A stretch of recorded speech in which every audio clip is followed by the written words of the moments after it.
এক কেজিতে কটা মতন হবে? কেজিতে 22 आएगा मैडम। হাই, আমি সিমি। তো পুরী আমরা তিনজন এসেছিলাম। তিনজন বলতে জিজুকে চ্যাংদোলা করে আমরা দুজনে মিলে এনেছি। তো একদিনই জিজুর সময় হয়েছিল, তাই একদিন এসেছিল আমাদের সাথে, তো আজ চলে যাবে। তো তাই ভাবলাম জিজু যাওয়ার আগে একটুখানি গজা বা খাজা যাই বলো না কেন তোমরা, সেটা একটু ট্রাই করব। অনেকগুলো বড় বড় দোকান ট্রাই করেছি।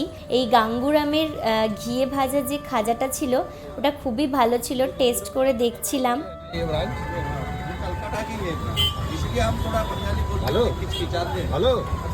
দাদা, এক কেজিতে কটা মতন হবে? কেজিতে 22 आएगा मैडम। 20 তাহলে 1 কেজি নিয়ে।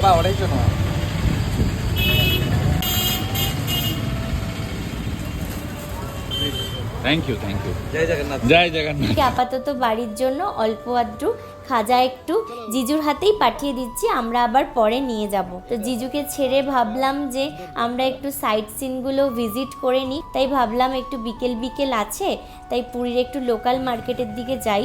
10 বাজে অটো করে চলে যাবো। কিছু করার নেই, এখনও অবধি মার্কেট সেরকমভাবে ওপেন হয়নি, মানে সি বিচে যেই মার্কেটটা ছিল খুব একটা ঠিকঠাকভাবে ওপেন হয়নি, অনেক বড় মার্কেট। যদিও সম্বলপুরি শাড়ি আমার আছে, আমি একটু পুরনো দিনের শাড়ি আমি পছন্দ করি পার্সোনালি পরতে, ওটা আরও বেশি। তো ওরা বিভিন্ন ধরনের রেঞ্জের শাড়ি দেখাচ্ছিল, সব ধরনের রেঞ্জেরই শাড়ি আছে, বাট যেটা ওদের অথেন্টিক যে শাড়িটা সেটা অনেকটাই অ্যামাউন্টের। যত দোকানে দেখবে সব এরকমই, দাম বেশি না হবে পছন্দ।